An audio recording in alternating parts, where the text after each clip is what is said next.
thoughts and share my thoughts with all of you.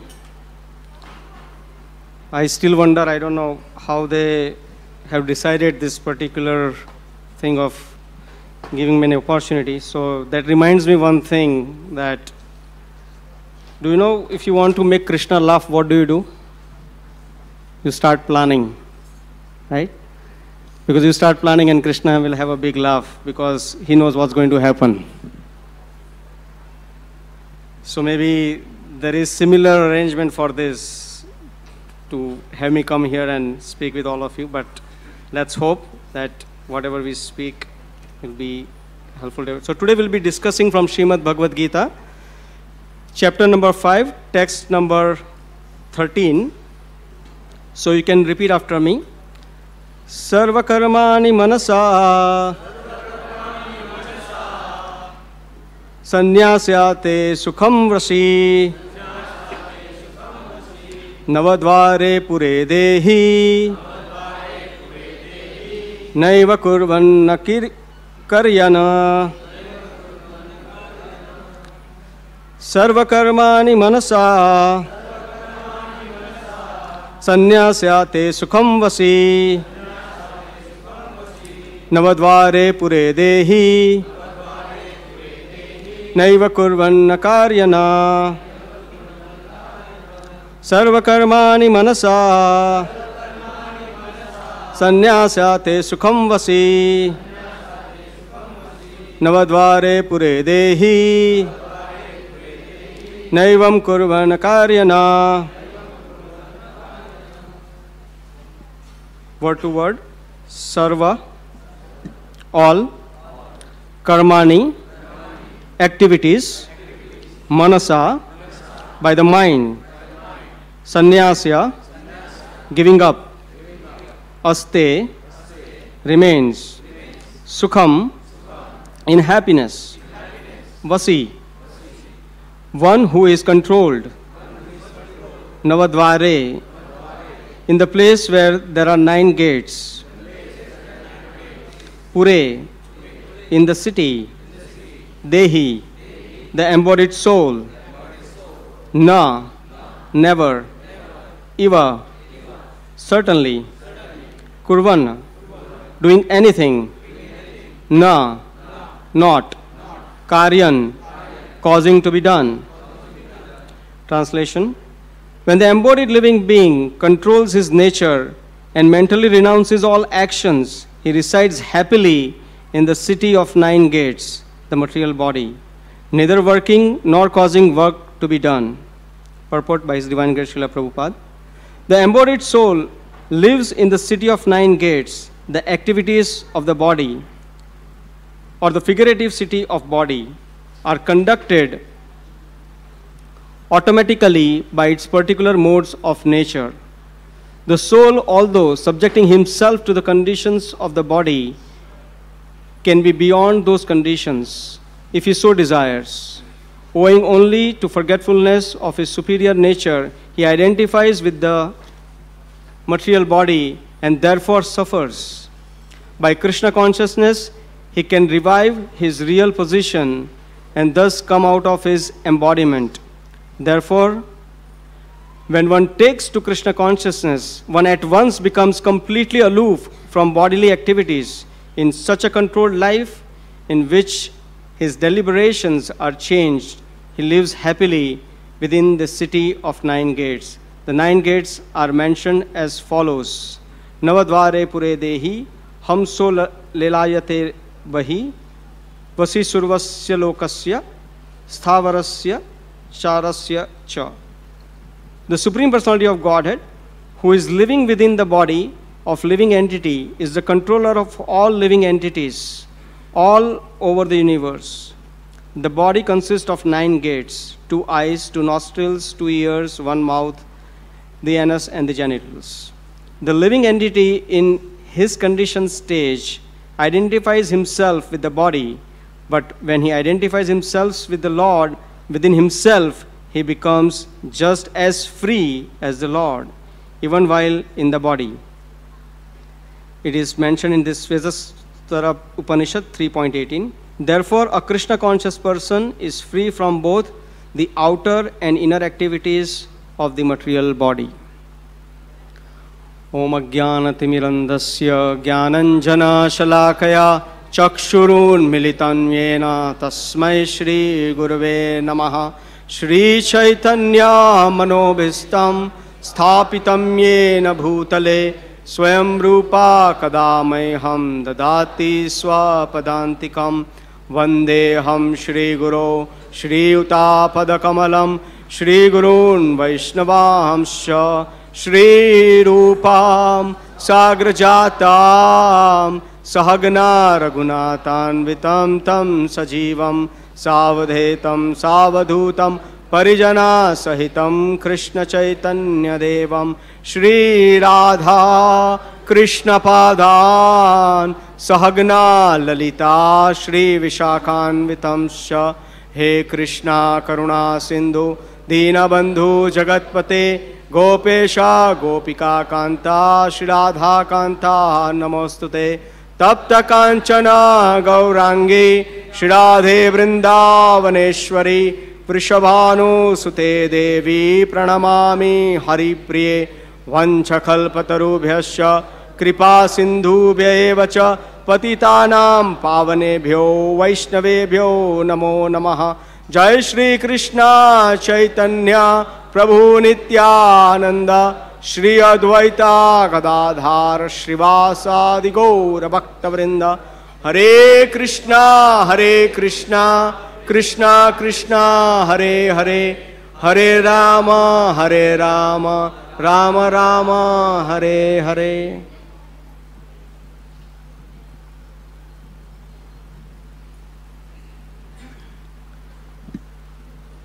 So today's day and age we see what is going so well is Bahubali, isn't it? So I thought let me also tell you a story which is much better than Bahubali, and hopefully if somebody can make a movie out of that, I think it can do much better than Bahubali. So the story goes like this, that once upon a time, because I'm going to talk about because Bahubali is all about ancient things, right? Elephants and then king and all kinds of things. So once upon a time, there lived a king.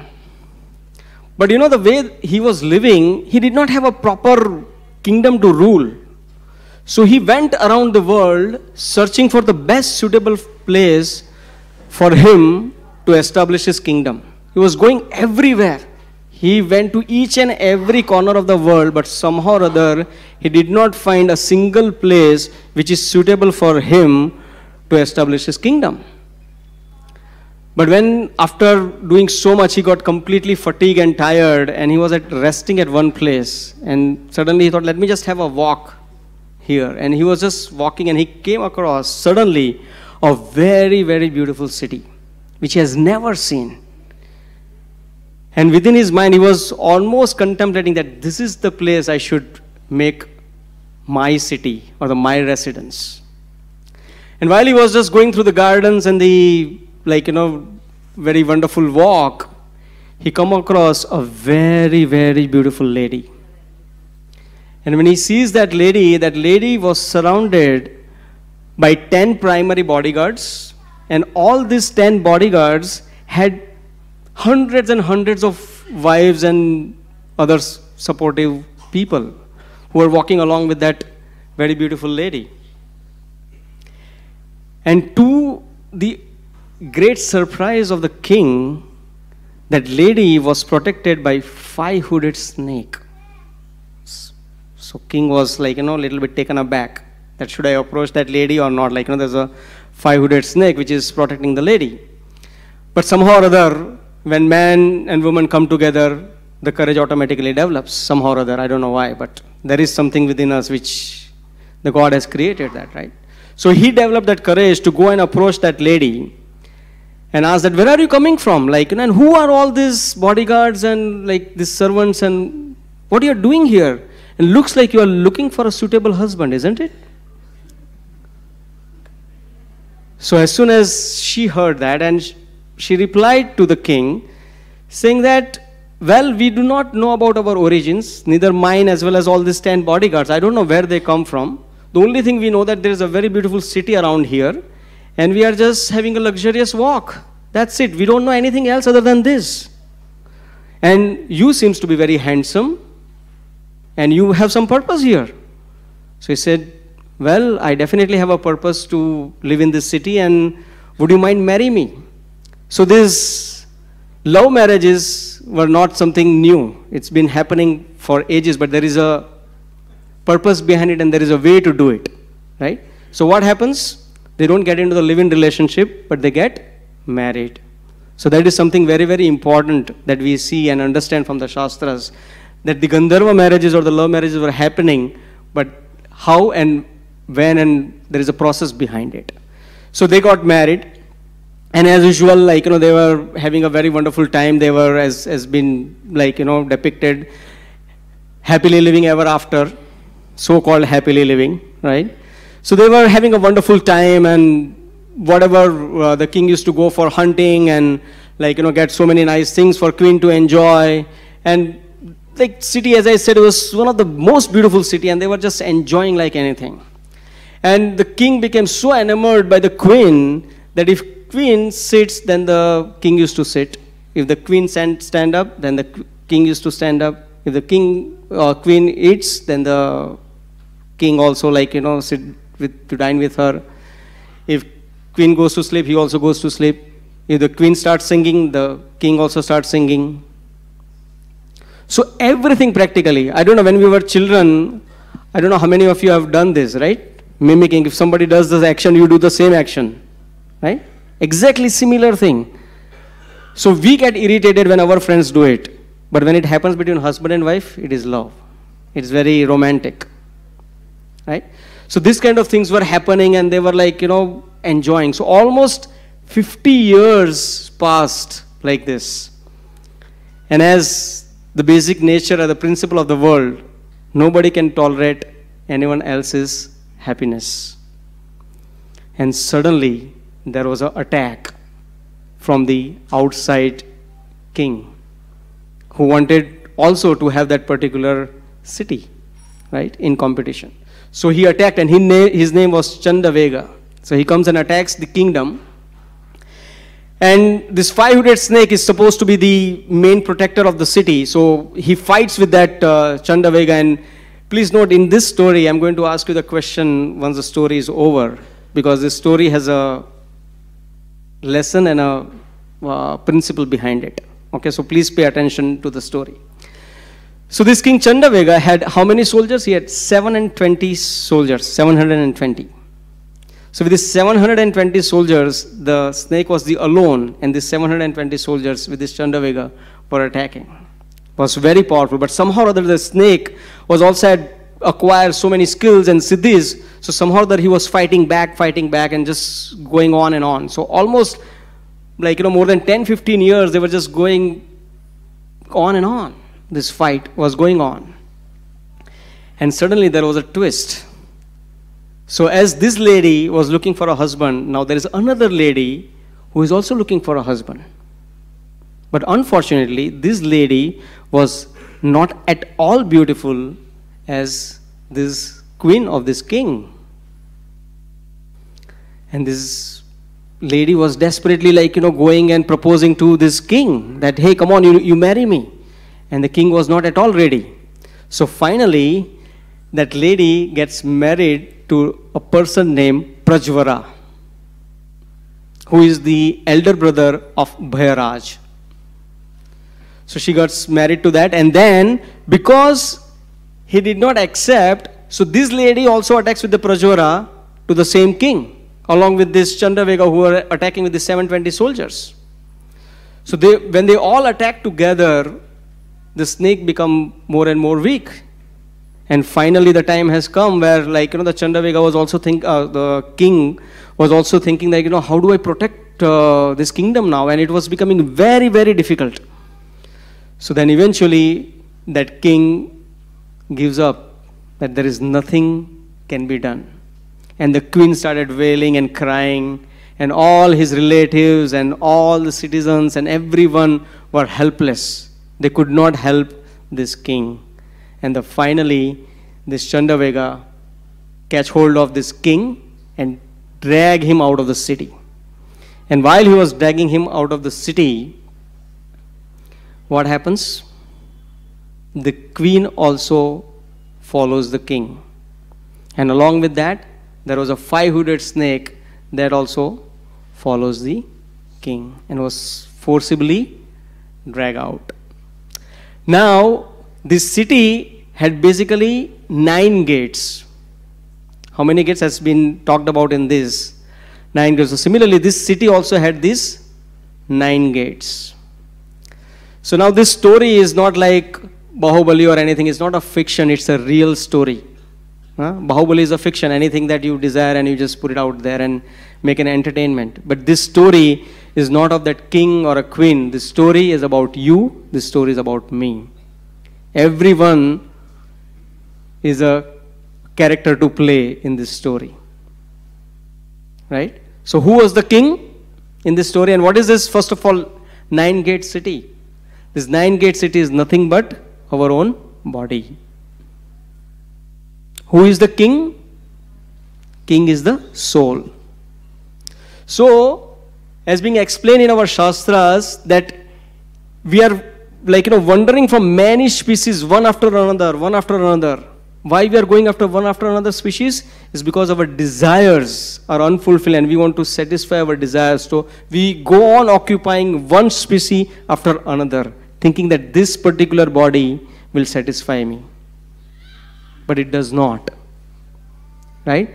So that is why this king was going all over the world, and very tired that which particular city, which particular that body is going to give me the satisfaction.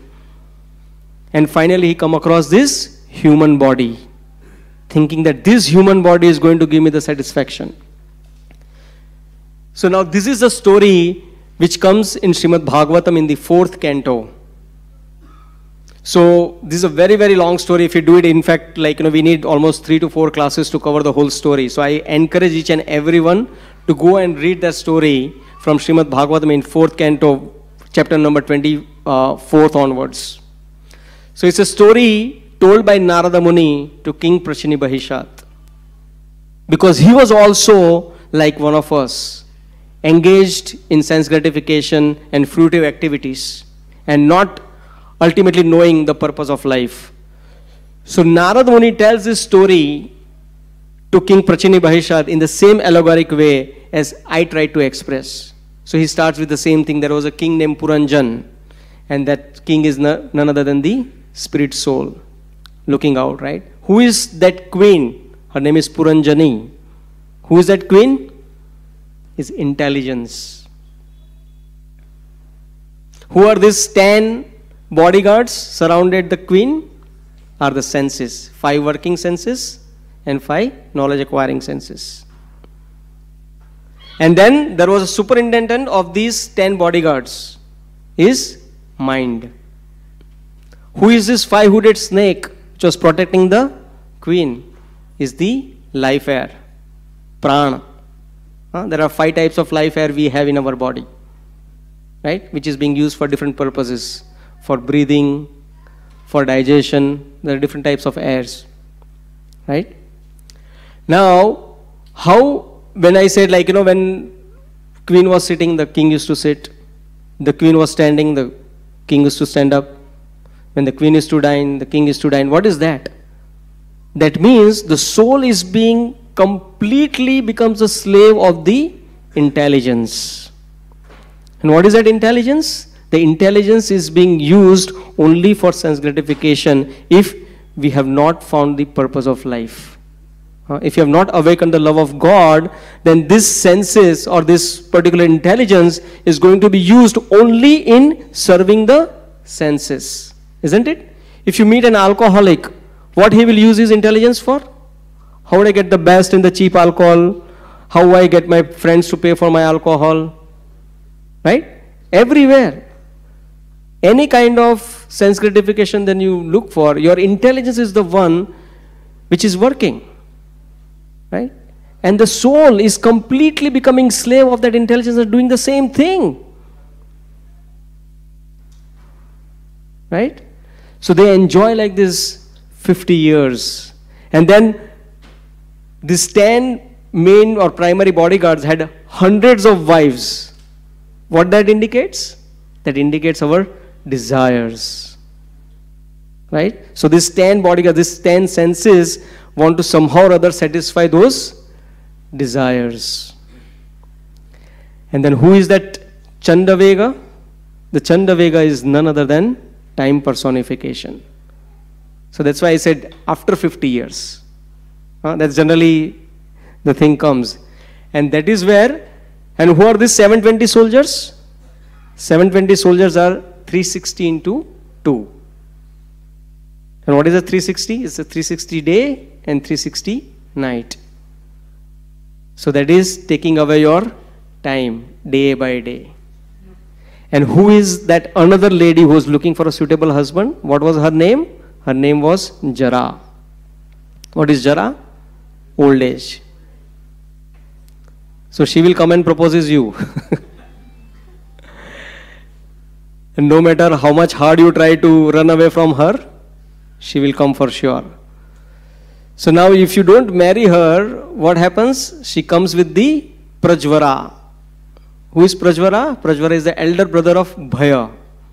And what is Prajvara means? Prajvara means that the temperature, that the person who is going to die gets into the 107 degree, or whenever the old age approaches, you get into the high fevers.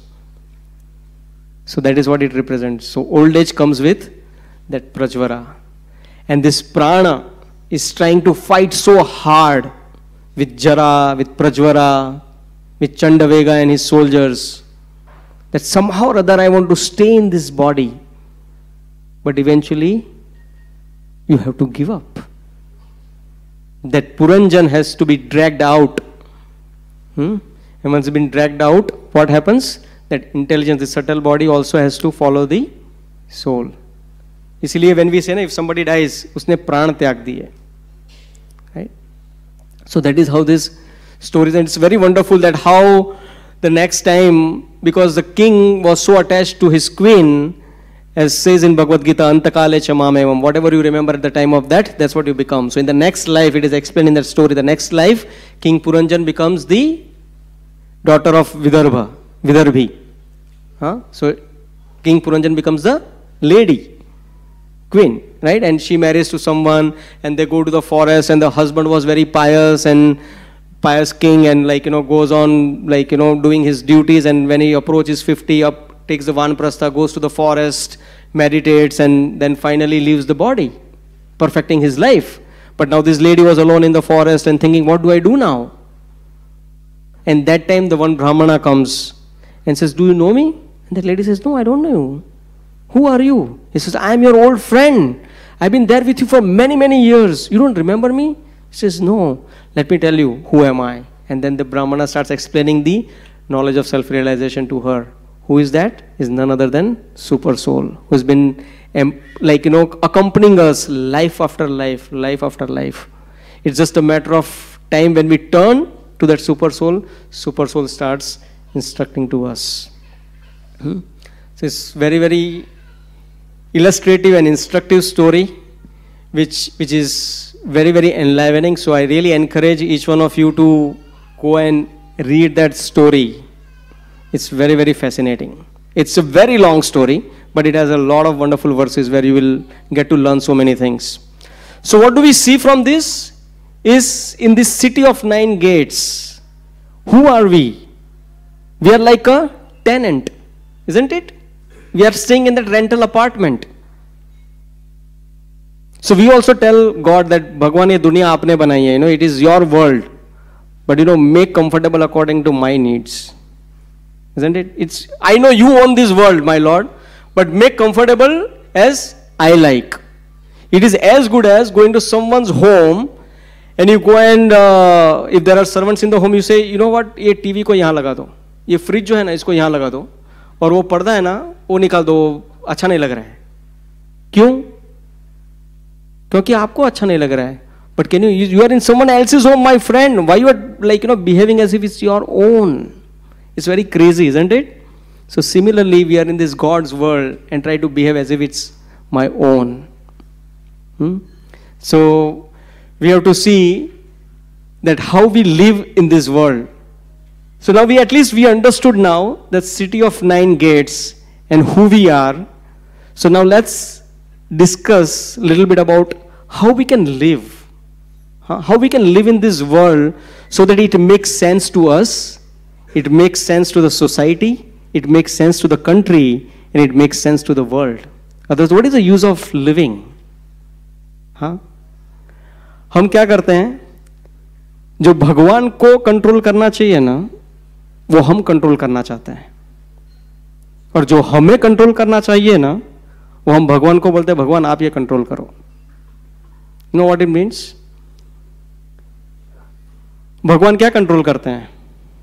The fruit of the actions. But what do we want to do? We want to control the fruit. मुझे ऐसा ही फल चाहिए. I want this kind of फल. But जो हमें क्या करना चाहिए? कर्म करना चाहिए, एक्शन करना चाहिए. हम क्या करते हैं? वो भगवान के ऊपर बोलते हैं भगवान आप करो. एग्जाम में पढ़ा नहीं, रिजल्ट अच्छा चाहिए. राइट? तो we want to try to control that result. But कर्म क्या नहीं, वो हम भगवान बोलते तुम्हें अब तैयारी कराओ. तो it's not like that. It's very very dangerous.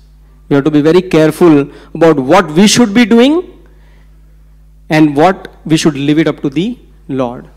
As they say, do your best and leave it rest to the God. Right?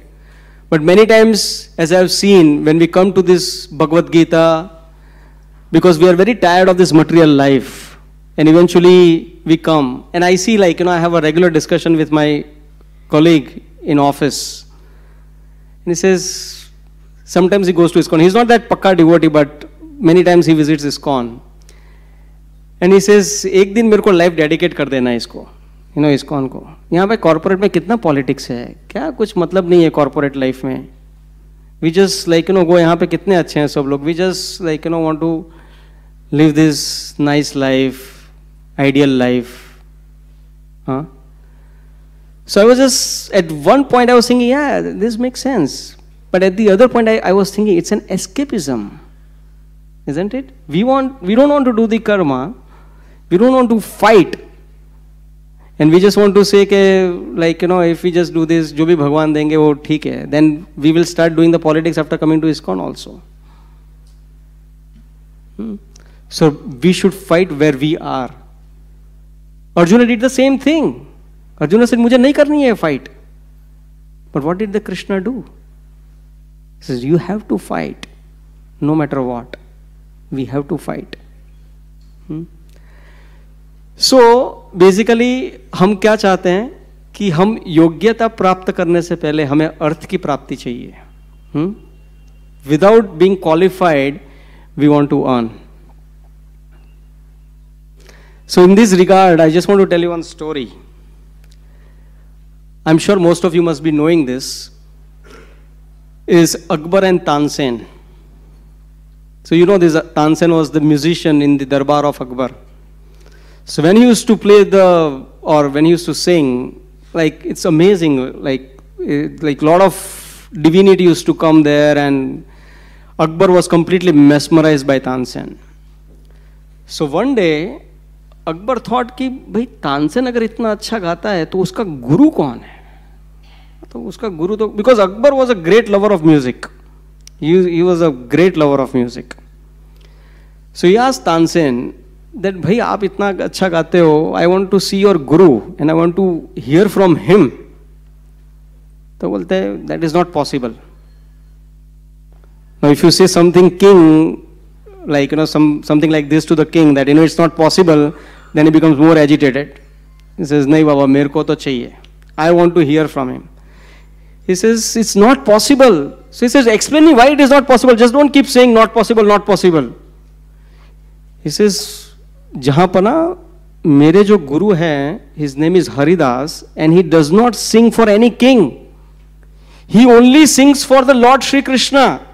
He does not sing for any mundane person in this world. He said, but no, somehow or other I want to hear him. He says, okay, there is only one way that you can hear him, is you have to change your dress as a king and you have to come as a mendicant with me. And we have to go to the forest, and sometimes in the forest, in the early morning hours, he sings for the pleasure of Lord Shri Shri Radha and Krishna. And you have to hide behind the trees and you have to listen. If you come in front of him, there is no question he'll sing. आपको एक चोर के जैसे छुप के ये सुनना पड़ेगा. So then, like, he goes with him, and somehow or other he hides behind the tree, and this Haridas ji starts singing. And when he starts singing, all the animals, they were completely enamored.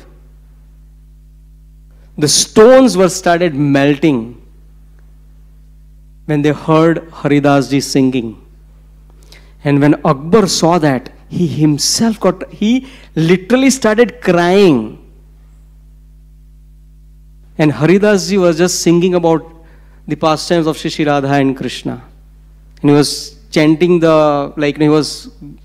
singing the glories of the holy names also, along with that. So just by hearing that, can you imagine a Muslim king were having tears of love in his eyes?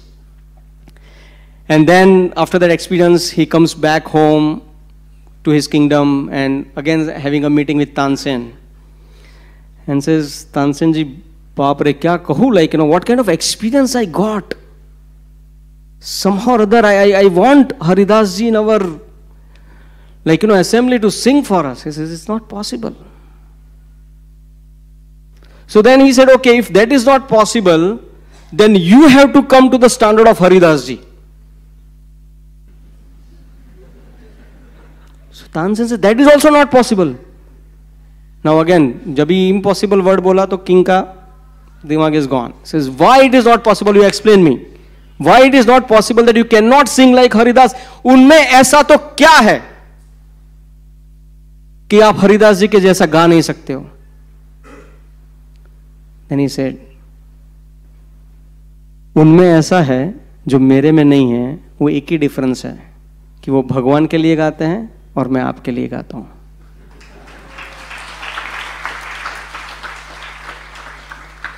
So that is a difference. So what I'm trying to make a point is that once we develop that qualification, this fame, this economic development, all things will follow. But unfortunately, what we are trying to do, we are just going after the money first, without making ourselves qualified. Recently, we have this 10th and 12th exams results coming out. Now, you know what will happen after this? There is, or maybe before that also it must have already happened, is the career fair, right? So people go and attend these career fairs, and what will be the target of the audience, or the target of the students who are attending this career fair? What they want to achieve from this career fair? They want to find out which career is going to pay me the highest, isn't it? This career fair they go to is to find out which is the career has the highest number of job opportunities and the highest pay. That's it. Are they actually going and finding out that which particular career is something that I like to do? Which career that I can contribute to the society?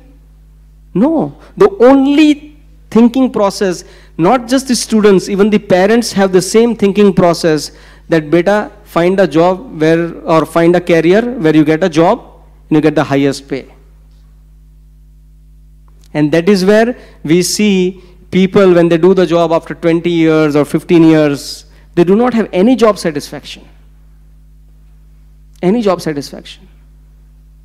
There was another example that just I reminded of, is, you know, our Veer Chandra Prabhu, he's a school teacher in our Gopal's garden. His friend, he did the engineering with him, and he also became a professor in one of the college. So he did this 2 years, and after that, somehow or other, he had so much love for this Casio playing, you know. So he gave up the job and started playing Casio. So uske माँ बाप तो definitely after him, like क्या तूने बाजा बजाना सीख लिया है, क्या कर रहा है तू, ये वो, एंड इतना अच्छा नौकरी छोड़ के क्या कर रहा है तू. So he did for 2-3 years, कुछ हो नहीं रहा था. He was not able to earn much, he was actually making a loss. But in the 3rd year he got a breakthrough, that he started playing in the shows of Falguni Pathak, and he became so popular that he was getting order left, right and center. So in engineering, where he was used to earn like 50,000 a month, in this art he started getting almost 1 lakh, 1.5 lakh a month. So what does it means? That you being qualified for what you want to be, and then earth will follow. The economic development will automatically follow. So similarly in this career also, we should be guiding our children that what they should be like, where is their passion, what they want to do in the life. That is very important. Not where the money is. Money will follow once they identify what they want to do in the life. And then another incident that reminded me is our Radha Gopinath Prabhu was going to give a lecture in one of the college. And as similarly, whatever the SSC results which has just come out is very, very instructive, and all the parents should listen this incident very carefully. Is when Radha Gopinath Prabhu went there, the principal of that college took Radha Gopinath Prabhu to the corner and said, Prabhuji, we want you to speak on something very, very important. He said, Kyun, kya ho gaya? I am prepared for time management and all those things. So he says, no. Time management, wo sab chodo. Abhi uska time nahi hai.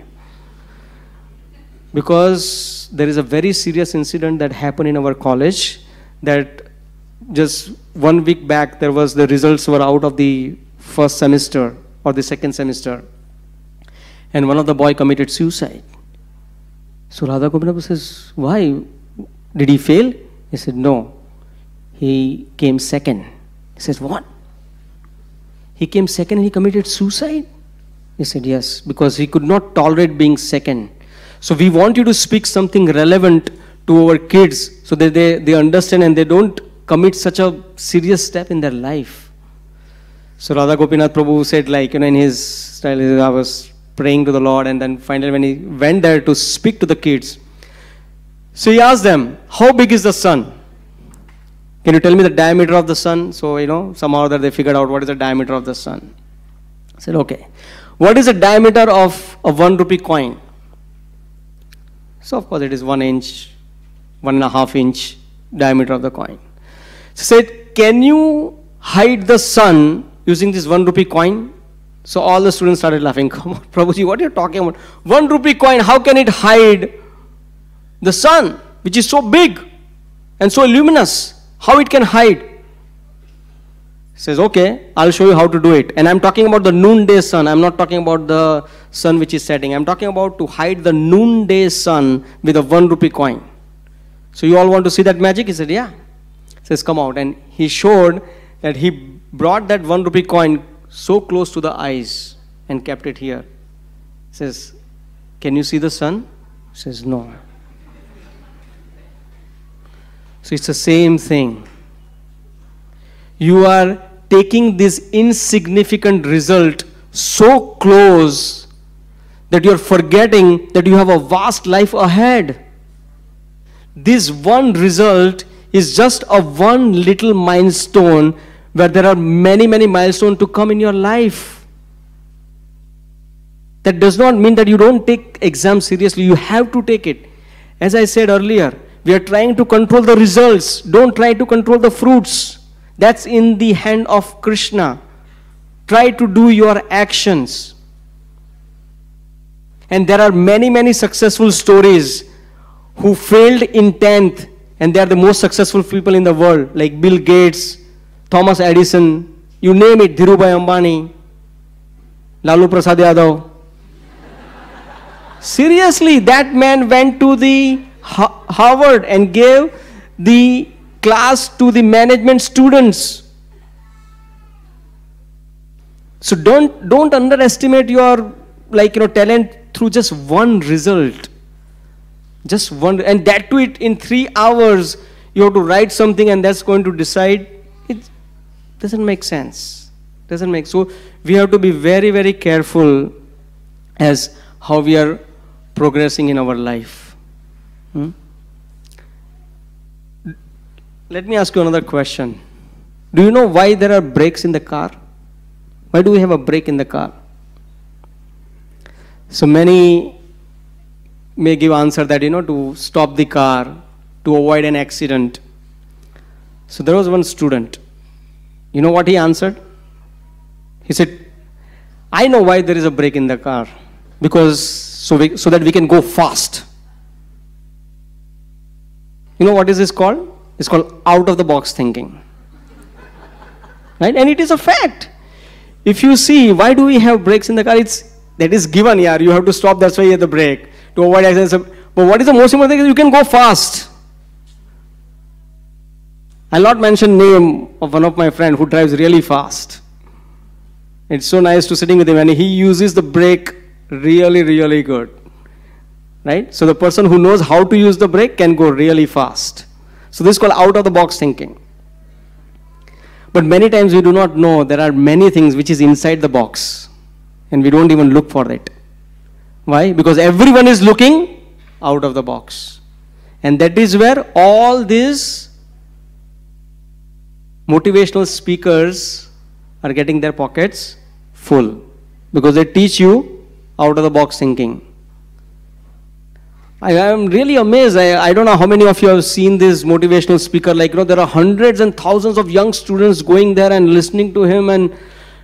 But if you see after that, it's like a big balloon going up and within no time it just burst it. Because you can't do it. You have a goal like Abdul Kalam Azad. They speak about all these big personalities. Dhyan Chand, who got 17 goals in the hockey. It's just ridiculous. Of course, it gives you a lot of inspiration. That is fine. But many times what we have to do is we have to look within. That what am I capable of? How can I contribute? It's not that all the time I have to think out of the box. Because many times the things are within the box. And the intelligent person sees what is within the box and use it. That is very important. So we should not get enamored by all these examples and becoming depressed. Oh my God, I am worth nothing. I remember once in our corporate seminar, there is one Dr. Hegde. He's a neurosurgeon and he's from Bangalore. He is very different from the motivational speaker because he teaches from the Vedas. He teaches from our Sanskriti very nicely. He said, believe me, as how the Jesus Christ was born, right? They said there was a very specific star was shining in the sky. And he realized and made every one of us convinced in that room that believe me, when you were born, there was a specific star which was shining. And there is a purpose for your individual life to this world. Don't underestimate yourself. That's very, very important.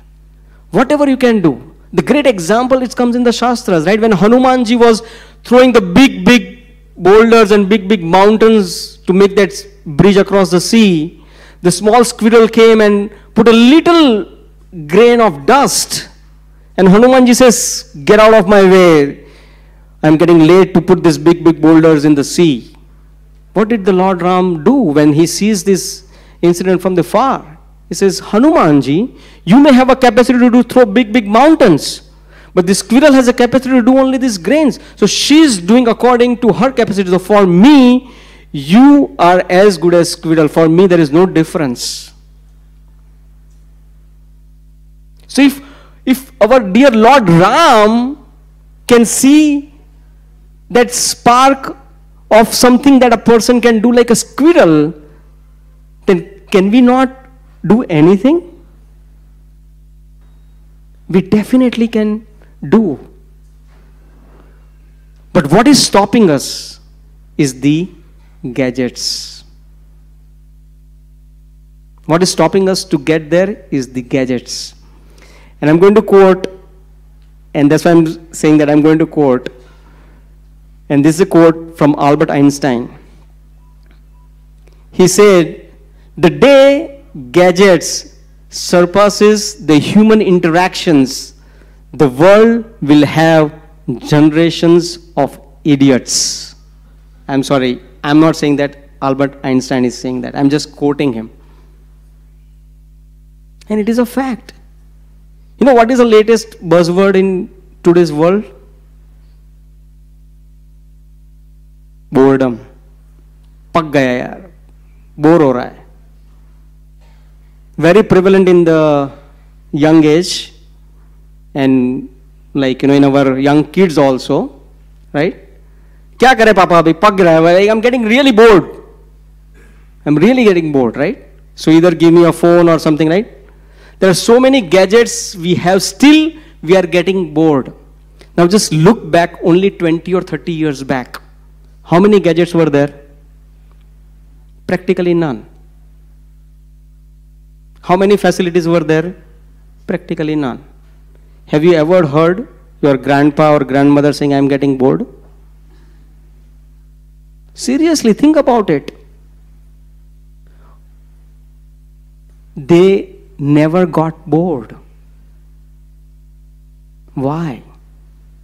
We have so many gadgets, so many facilities. Prabhupada went to America by ship. Can you ever imagine now 30 days travels? Believe me, nowadays when we have to go for Mayapur Yatra, which takes about 2 days in a train, even we cannot afford the flight, somehow or other we say बाकी जगह पे कंजूसी कर लेंगे पर flight से जाते हैं. वो 2 दिन पकेगा यार, कौन जाएगा ट्रेन में, right? So can you imagine 30 days in the ship, that too alone?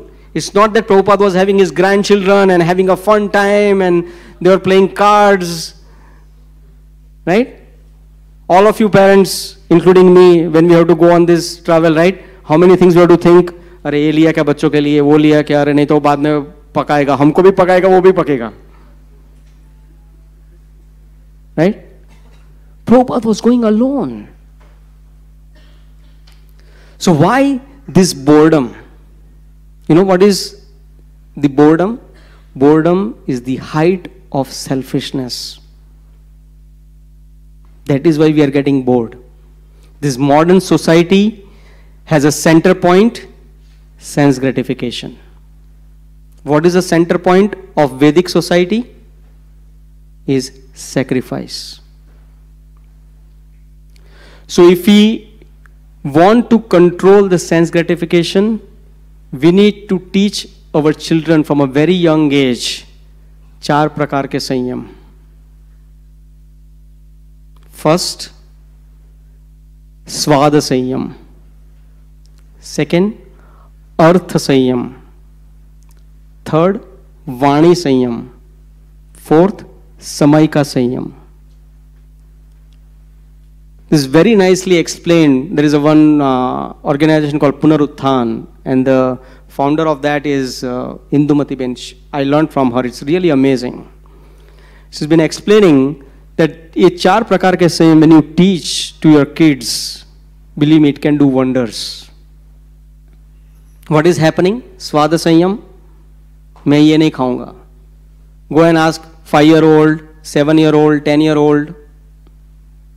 ये नहीं चाहिए. लौकी की सब्जी बनाई है, नहीं खाऊंगी. ओके, तो आपके लिए आलू की सब्जी बन जाएगी. Isn't it? That's what today's parents do.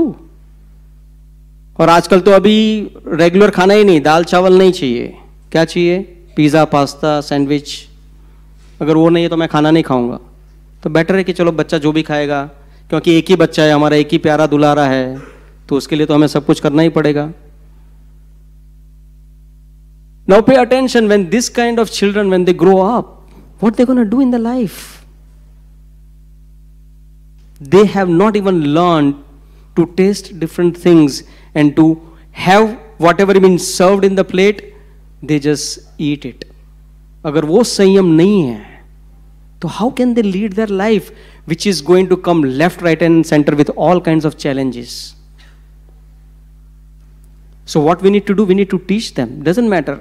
This is what is being made in the home today and you have to eat it. 1 घंटा जाएगा, 2 घंटा जाएगा, जब भी जोर से भूख लगेगी ना, चूहे दौड़ने लगेंगे पेट में, तो मम्मा दे दो, अभी चलेगा वो सब्जी, तो सब्जी मैं खा लेता हूँ, अभी क्या कर सकते हैं.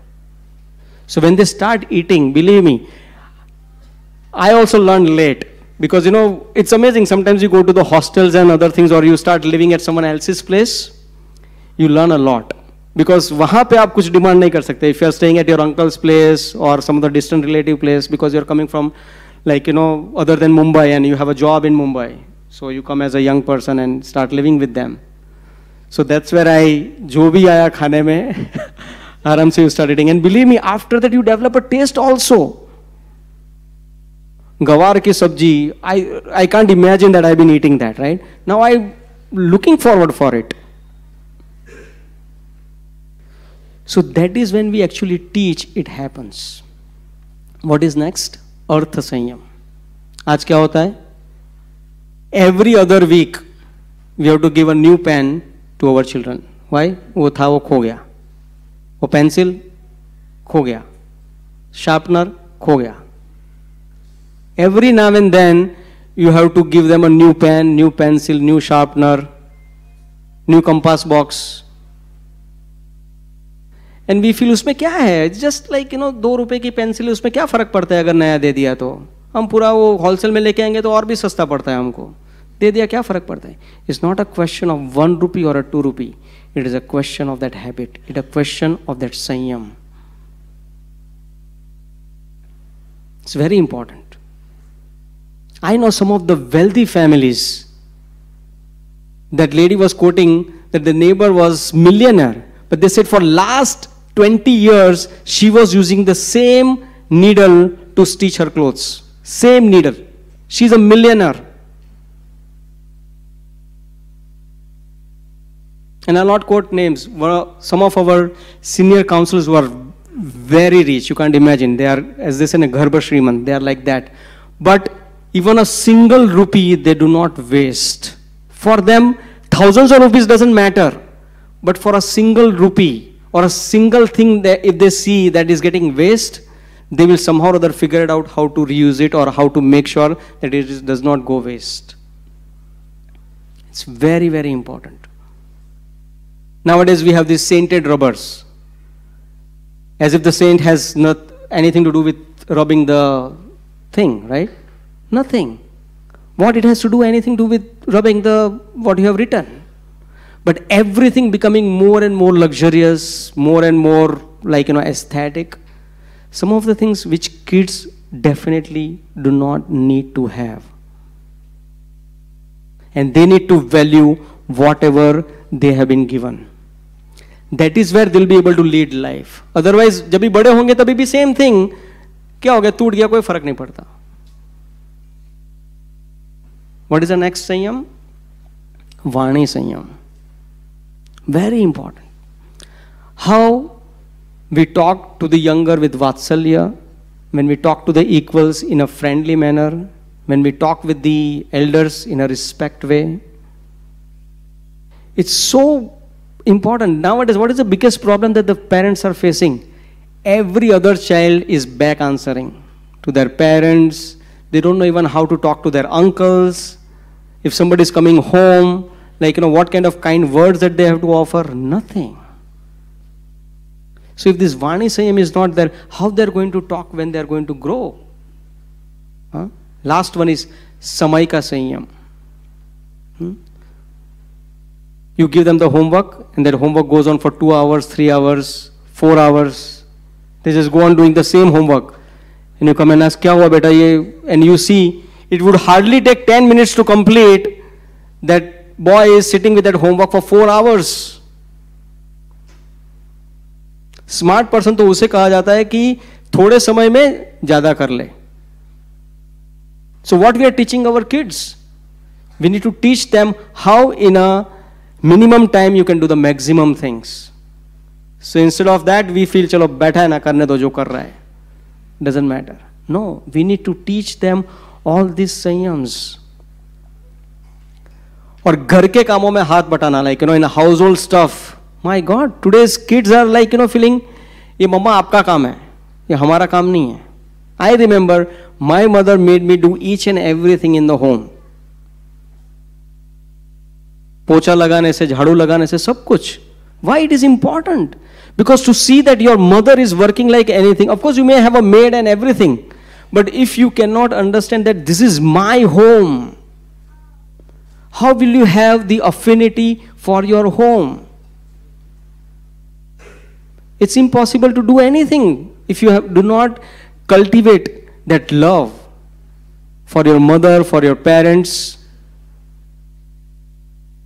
It's amazing if you see when Ram, Lakshman and Sita, when they went to the forest, did they hire the architect to do the jhopadi unka? Or did they hired some Adivasi कि बाबा हमको झोपड़ी बना के दो? Who made the jhopadi? That means they knew. They knew that they had to go to the forest? No. But it is the part of growing up that you learn everything. कभी कुछ भी हो सकता है. You learn everything. So they knew how to do it. So that is where we need the parenting seminars, but along with the parenting seminars, we need samskar seminars also. How we can inculcate samskaras in our next generation. Otherwise, this Einstein quote will come true for sure. If you don't follow the samskaras. What is one of the samskara is to see Krishna's hand in everything. Because as we are growing up, we are receiving so many things from Krishna, and if we are not grateful to Krishna for the things that we receive from Krishna, how can we be grateful when the things will be taken away from us? And it will be. How can we be grateful at that time? When we are receiving, if we are not grateful, it's very simple. So we have learned the art of gratefulness, then we will be grateful even when the things will be taken away. And that is for sure. You ask any old person, right? I met one old person and he says, "Beta, now I understand how many organs I have in my body." And आपको भी पता चलेगा जब आप मेरी as के होगे तभी. Till then, isn't it when we up to 40, 45, कुछ पता ही नहीं चलता है क्या लीवर है, क्या पेनक्रियाज है, कोई प्रॉब्लम नहीं, कुछ नहीं. But when you cross 55, 60, you start identifying each and every organ. This is what I have in my body. Right? So that is the samskaras. Recently we went to my father-in-law's hometown, Raigad, which is in Sabarkantha in Gujarat. And from there about 20 minutes, there is a very beautiful temple of Lord Krishna called Shamalaji. It's actually on the way to Udaipur. So when we went there to take darshan, we saw one blind man coming and taking darshan. And I was just like, a little taken aback, like, abhi blind man aake kya kar raha hai? Like, he can't see the vigraha, beautiful vigraha of Shamalaji. So I couldn't stop myself. So I went there and I asked him, "Babaji, I'm sorry, but aap darshan ke liye aate ho?" He says, "बेटा दर्शन तो हम कैसे ले सकते हैं? हमारी आंखें तो है नहीं, भगवान ने ले लिए हमारी आंखें, हम दर्शन तो कैसे ले सकते हैं? पर हम यहाँ भगवान के पास इसलिए आते हैं कि हम हमारी सेंसेस को सेटिस्फाई करने नहीं, हम भगवान की सेंसेस को, कि भगवान तो हमें देख सकते हैं ना, तो हम भगवान की सेंसेस को सेटिस्फाई करने के लिए आते हैं." So that is something really touched. Because this person has learned the art of gratitude. Has learned the art of gratitude. There are two things that we should always remember. One is Krishna and another is death. Why? Because death again reminds us of Krishna. So this goes hand in hand. And the two things we should always forget. What are those two things? One,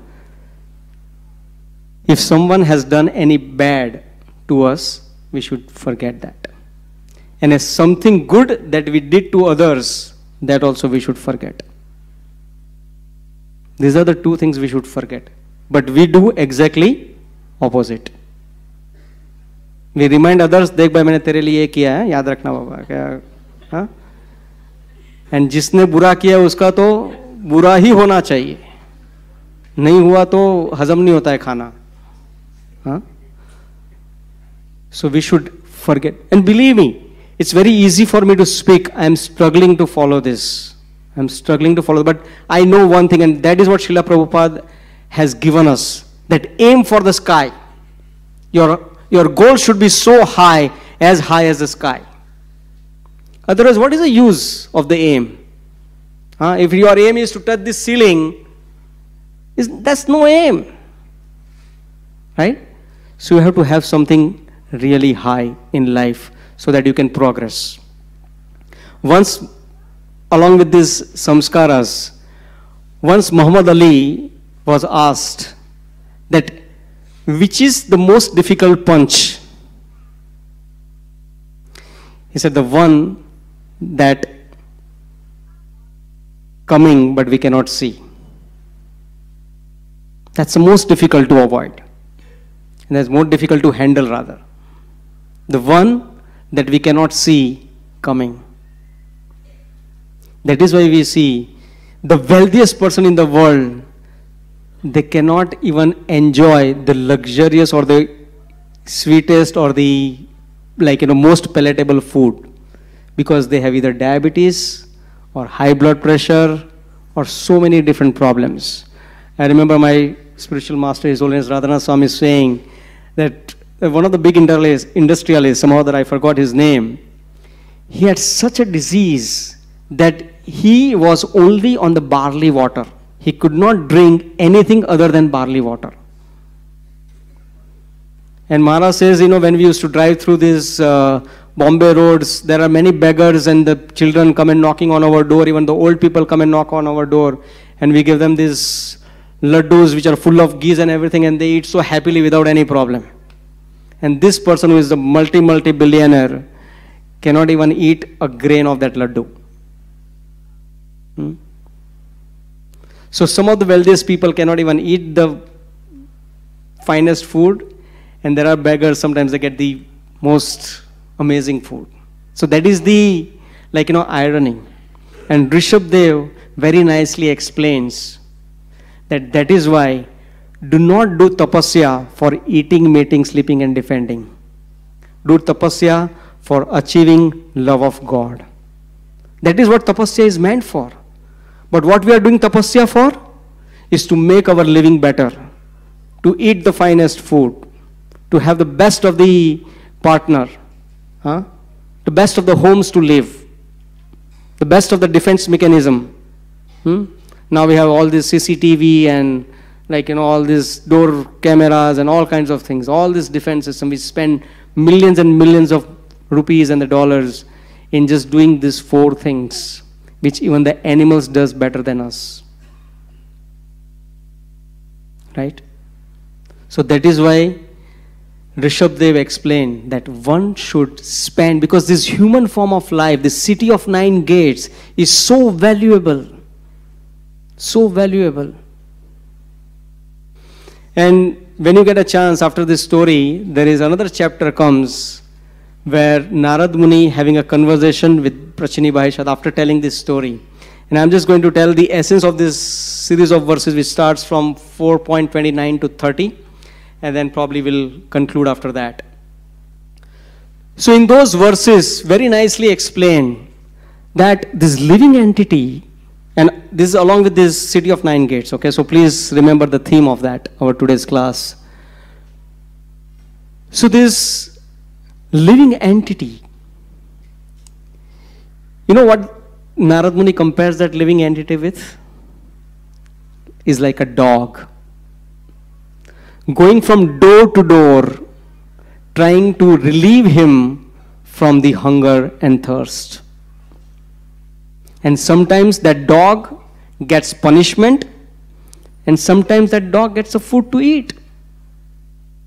I don't know how many of you observe dogs. Sometimes I do.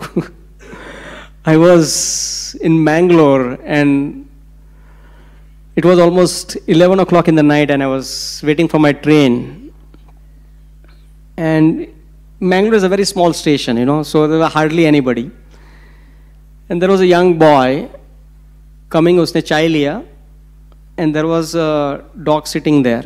Usne chai liya, thoda piya.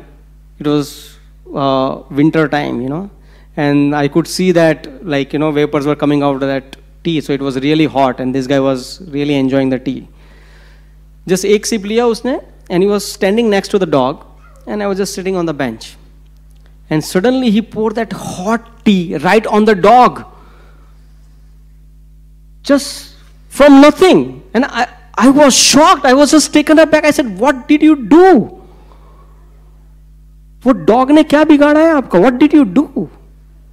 And he just went. Before even I speak, that fellow left. I was just awestruck. I said, my God. And I work in Sibs. And many times I go for, in between our work, to relieve some stress, you go for a walk, right? So I go for a walk in this Sibs area. And I see dogs were fed their biscuits or the glucose biscuit every day. There is a man comes and he, gets the nice glucose biscuit for this dog every day, right? So it's like that. That other dog got the punishment and this dog is getting his food every day. Without even endeavoring. He doesn't have to go to the door. The doorman is coming to the dog. Right? So like that, the living entity influenced by the desires, wandering from one species after another species. And sometimes getting a high birth, sometimes getting a low birth. And like that, just going on and on and on. Somehow or other, this living entity is going from one species to another species and trying to avoid or counteract Trividha Tap. What are those Trividha Tap? Adi Devik, Adi Bhautik and Adhyatmik. That is a kalesh which is caused by the natural calamities, the kalesh caused by the other living entities, the kalesh caused by own mind. We cannot go and discuss about the mind. Otherwise, it will take another class, like how mind can give us trouble. So many natural catastrophes were happening, right? So somehow or other, this living entity is trying to counteract or avoid these three miseries. But is it possible? No, it is as good as like you are having a heavy load or a burden on your head. So if your neck is paining, what do? You put that burden on your shoulder. If the shoulder starts aching, what do? You take that burden in your hand. All of us will experience when we go on yatra. We have all this big luggage. एक हाथ में उठाया, थक गया, फिर दूसरा हाथ लिया, कैसे रहा तो थैले को ऐसे उठाया, कैसे भी करके we are taking that burden along. And sometimes we feel कि अरे थोड़ा तो relief मिल गया ना. I got some relief. It's as good as a speculative process that you want to take shelter of, which are never going to alleviate you from these three miseries. It is just going to give you some temporary relief. Is as good as putting the burden from one place to another place. That's it. So does Narad Muni just talking about the problems to Prachini Bahisha? Is he going to make him depressed? No. He is going to give him the solutions as well. And in last, we'll talk about the solution. And what is that solution? He gives a fantastic analogy. My friends, if you understand this analogy, believe me, your life will be perfect. But you have to work for it. And it's a gradual process. So what is that analogy is given? The analogy is given, let's say you and your friend went to some place, outing. And you rented a hotel, and in the night, both of you were sleeping. And suddenly you heard a sound of crying and howling. And you wonder what's happening, right? So you try to go out see what's happening, and nothing. But then you just turn to your friend, you see that your friend is crying and howling while sleeping. So you know what was happening? That his friend is dreaming that he is being chased by a tiger. And he was perspiring, he was sweating, and he was trembling. Because he was completely identifying in the dream that this is what is happening. And suddenly he could escape the tiger. So he started laughing. And then suddenly he come across the nice mango groves. So he started enjoying the mangoes. And when he was enjoying the mangoes, suddenly he sees that the honeybee started attacking. So he ran away from that place and again started crying. And then suddenly he came across the cheetah, wild elephant, and he was just going crazy in the dream. And he was howling and crying and laughing. He was laughing only a little bit in between, but most of the time he was just growling and crying basically. His friend was feeling so sorry for his friend. So what this friend should do to alleviate him from such a painful situation, what should he do? He should wake him up. Isn't it? He should wake him up. So that is what Narad Muni is saying. What is the solution for that man who was sleeping and dreaming that the tiger is chasing, the leopard is chasing, the wild elephant is trying to kill him? What was the solution for him? Is to wake up. So similarly, the Narad Muni is saying the solution for us is we have been sleeping in the lap of Maya. The only solution for us is to wake up. Wake up to Krishna consciousness. To ignite that dormant love which is lying within the core of our heart. When we wake up to that Krishna consciousness and we take the shelter of the holy names, Hare Krishna, Krishna Krishna, Hare Hare, Hare Ram, Ram Ram, Hare Hare. When we take the shelter of that process and awaken our love of Krishna and for Radharani, then we can alleviate ourselves from this Trivida Tap. We'll be free from fear, insecurities and lamentation. Does that mean that this Trivida Tap, this other living entity will stop harassing you? Your mind will stop harassing you? Or the natural calamities will not affect you? The earthquake will happen. Every other house will falls apart, but your house will stay as it is because you are chanting Hare Krishna. Will that happen? No. But what will happen? Your house will be completely destroyed. But because we have taken the shelter of the right process, because we are trying to awaken that true love for Krishna, we will get a strength to fight against all odds. That is what is Krishna consciousness is giving us. There are no miracles that is going to happen in our life. But what will happen? That courage that we will get from Krishna to fight each and every situation that is put forward us by this wonderful lady called Maya. As they say, don't tell, how big is the problem. Go and tell your problems. How big is my Lord Shri Krishna? Right? So once we get that faith, then we can live happily in these 9 gates, the city of 9 gates. And that is where we can serve the purpose of living in this city and perfecting our life and going back home, back to Godhead, and not moving from one species to another species just to satisfy our desires one after another. Because once we achieve this true love for Krishna, believe me, our all desires will be fulfilled. And we have only one desire to associate. That is where we see the great saints have perfected their lives and shown by their own example. And that is where we see when Srila Prabhupada was leaving this world, his disciples and the doctors asked, is there any desire for you, Srila Prabhupada? And Srila Prabhupada said, Koi ichha nahi.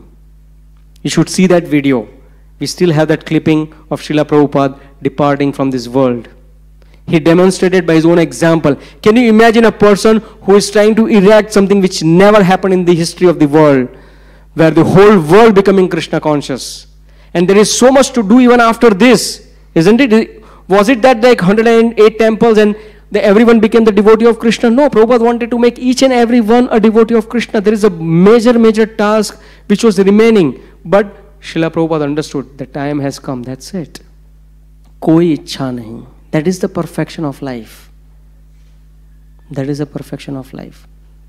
So we should be so grateful to the person who has brought to this Krishna consciousness, and we should be so grateful to Srila Prabhupada and all his disciples who are giving shelter to all of us and giving us this most precious gift that we can ever receive in this world is love of Shri Radha and Krishna.